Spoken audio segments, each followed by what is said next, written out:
Kalau mengambil poin dari Mas Pratama tadi, seharusnya dari orang-orang inilah mungkin taktiknya bisa digunakan nantinya untuk membuat para bandar judi dan juga situs judi online ini rugi justru nantinya.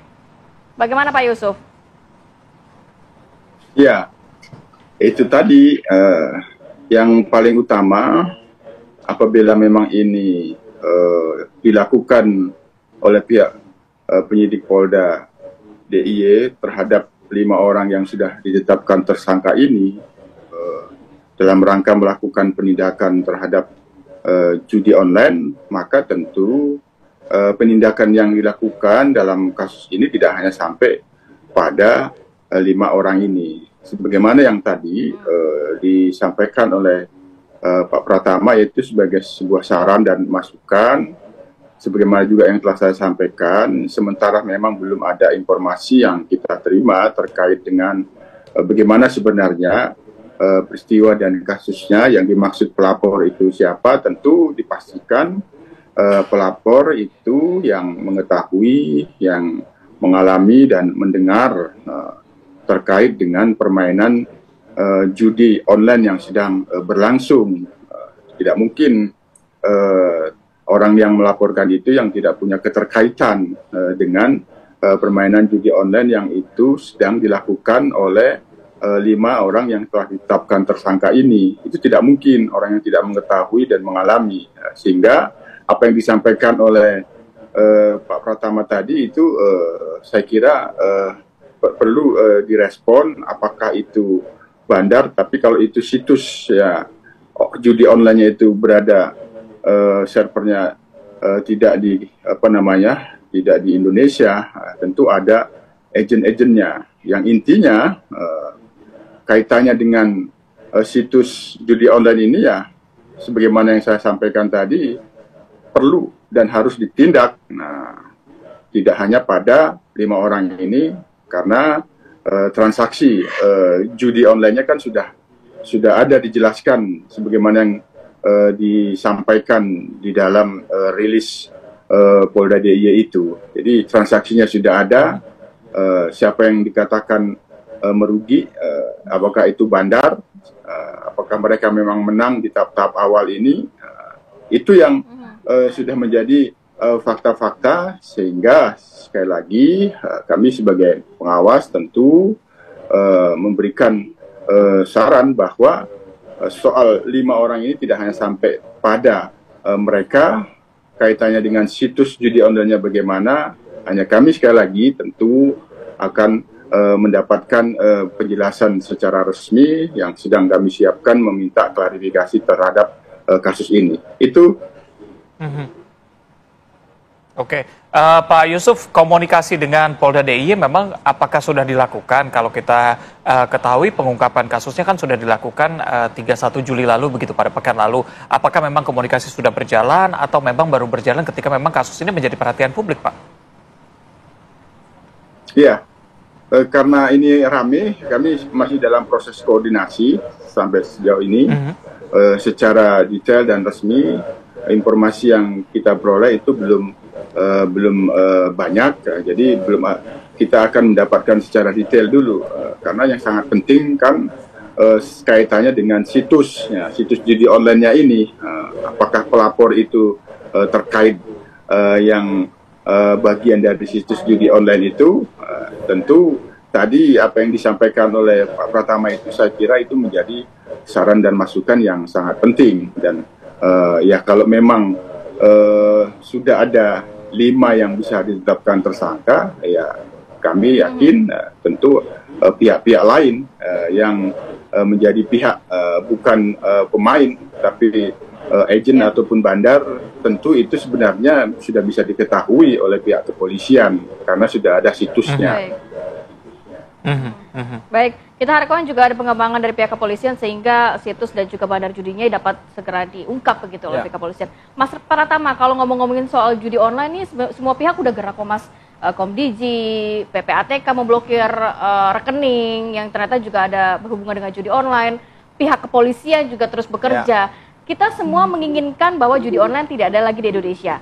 Bagaimana dari sisi Anda secara IT nih untuk memutus jaringan server yang sebenarnya itu adalah urat nadinya itu, di situ adalah pokok permasalahan ya. Itu kan kita sebagai orang normal ya, ingin agar judi online ini berhenti kan, karena merugikan banyak sekali orang Indonesia, banyak sekali masyarakat Indonesia, dan faktanya memang pemain judi online itu rata-rata adalah orang berpenghasilan yang rendah, sehingga depositnya 20.000, 30.000, 50.000. Yang kemarin Pak Kepala PPATK bilang, yang gaji di bawah 2 juta itu 70% lebih uangnya digunakan untuk judi online. Gimana dia ngedepin keluarganya? Artinya ini udah nggak ada kata lain, harus diberantas. Nah, yang jadi masalah adalah ada berbagai macam cara yang bisa digunakan untuk memberantas judi online ini. Yang tadi Mbak Kama bilang, mulai dari sisi teknologi. Gampang sekali dari sisi teknologi itu. Kita kan selalu berlindung bahwa oh ini kan ada di luar negeri, ini kan ada di mana-mana kita nggak tahu. Kita ini bisa tahu dengan sangat gampang sekali server yang digunakan itu alamat IP address-nya berapa. Blokir aja. Kalau misalkan alamat servernya itu ternyata digunakan juga oleh pengguna-pengguna normal, ya nggak apa-apa, blokir aja. Kenapa nanti si pemilik layanan itu pasti akan komplain, jangan diblokir dong. Kita tinggal bilang, ya udah kalau nggak mau diblokir, jangan terima dong pemain judi online di server Anda. Karena mereka bisa menggunakan Cloudflare. Cloudflare itu salah satu sistem yang digunakan untuk melindungi IP address. Itu bisa diblokir, gampang sekali. Yang kedua, orang main judi online itu pasti akan melakukan deposit. Nah, ketika deposit, karena orang-orang banyak nggak punya duit kan, yang main, yang deposit 20.000, 50.000 dan lain-lain. Itu patternnya jelas. Bank itu pasti tahu, nggak mungkin nggak tahu. Bagaimana transaksi berlangsung selama 24 jam, ya kan? Transaksinya kecil-kecil jam 3 pagi, jam 2 pagi, orang masih bayar ke bengkel dan lain-lain. Ini pasti tahu bank, penyedia dompet kita udah pasti tahu. Tapi kenapa nggak diblokir gitu, ya kan? Kemudian lalu lintas uang itu juga PPATK sudah tahu semuanya, sampai ke perusahaan mana, akun mana gitu. Tapi kenapa nggak diblokir? Yang ketiga, orang-orangnya itu udah ketahuan.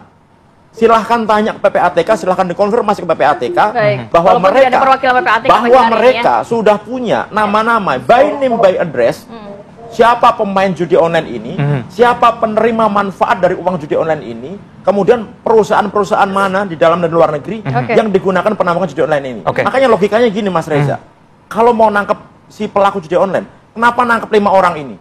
Ada 5 juta lebih pemain judi online di Indonesia, dari mulai ASN, mulai dari TNI, mulai dari Polri, mulai dari anggota DPR, mulai dari swasta, semuanya itu ada. Yang datanya tadi sudah dimiliki oleh datanya PPATK sudah ya? ada. Mas, yang cukup menarik adalah kalau kita lihat sekarang baik itu di website, maksudnya kita buka sosial media dan segala macam, ini masif sekali iklannya. Betul. Apa yang bisa dilakukan untuk memberantas? Salah satunya adalah itu, tidak mempromosikan ketika memang nanti servernya sudah ditutup, iklannya sudah nggak ada, websitenya sudah tidak ada, servernya ditutup, tapi pemainnya ada lagi begitu. Iklannya cukup masif. Salah satunya adalah masalah penegakan hukum. Contohnya misalnya influencer nih, dia ngiklanin judi online. Kan waktu itu udah dibahas semua, sudah ditangkap. Begitu udah ditangkap, Anda yang ditangkap yang kelas-kelas bawah, influencer yang artis-artis yang memang ngetop, dilepasin lagi kan. Nah, tapi narasi yang digunakan adalah bermain game online. Mungkin influencer itu nggak tahu dia ngiklanin judi online. Kenapa? Karena dia pasti tahu di situ orang harus bayar, pasti akan bisa terima. Gitu ya kan. Kemudian platform. Nah, ini platform jadi masalah nih karena Komdiki nggak punya kemampuan untuk melakukan blokir di platform. Oleh karena itu perlu ketegasan. Kalau nggak bisa maksa ya koordinasilah dengan platform, entah Facebook, entah X dan lain-lain untuk mereka membatasi. Itu masukan untuk banyak pihak pastinya untuk memberantas judi online. Terakhir Pak Yusuf, bagaimana himbauan dari Anda Pak Yusuf terkait hal ini? Sejauh dalam pantauan Kompolnas terkait dengan pemberantasan judi online yang itu dalam Satgas Polri itu kan bidangnya penegakan hukum. Permohonan pengajuan untuk pemblokiran situs yang diduga itu situs judi online itu terus dilakukan oleh pihak Bariskrim. Yang kedua, memang terkait dengan aliran transaksi itu, sebagaimana yang pernah disampaikan kepada kami, memang ya tidak mudah terkait dengan penelusuran aliran transaksi apabila itu sangat kecil-kecil, 10.000, 20.000 seperti itu cukup banyak. Oleh karena itu memang pemberantasan judi online ini tidak hanya pada Polri, tapi perlu dukungan semua pihak, semua pihak-pihak yang terkait, apakah itu dalam kelembagaan negara, termasuk di dalamnya adalah bagaimana secepatnya ketika bisa dilakukan pemblokiran situs. Nah, termasuk tadi tentu ini akan kita lakukan kajian lebih dalam untuk bisa menyampaikan saran-saran kaitannya dengan usulan Mas Pratama tadi itu, pemblokiran pada server itu memang sudah sering kita mendapatkan saran-saran seperti itu. Nah, yang terakhir tentu kembali kepada kasus yang ada di Polda DIY ini, dia tentu kita memastikan bahwa tidak hanya pada 5 orang yang telah ditetapkan tersangka, tentu semua pihak-pihak yang terkait dengan beroperasinya judi online yang dilakukan oleh 5 orang tersangka ini tetap harus ditindak. Itu. Oke, baik. Kita juga sudah sepakat bahwa judi online ini musuh kita bersama dan kita bisa berantas masing-masing. Begitu kita sebagai masyarakat juga bisa melaporkan mungkin ya, kalau misalnya menemukan kecurigaan tadi. Terima kasih Pak Yusuf dan juga Bang Pratama sudah berbincang bersama kami pagi hari ini. Pemirsa, kita akan jeda terlebih dahulu. Saya jeda, kita hadirkan kabar mengenai ICW atau Indonesia Corruption Watch yang melaporkan 1 penyelenggara negara dan 2 pegawai negeri sipil di Kementerian Agama terkait dengan kasus dugaan korupsi haji tahun ini ke KPK. Selengkapnya usai jeda.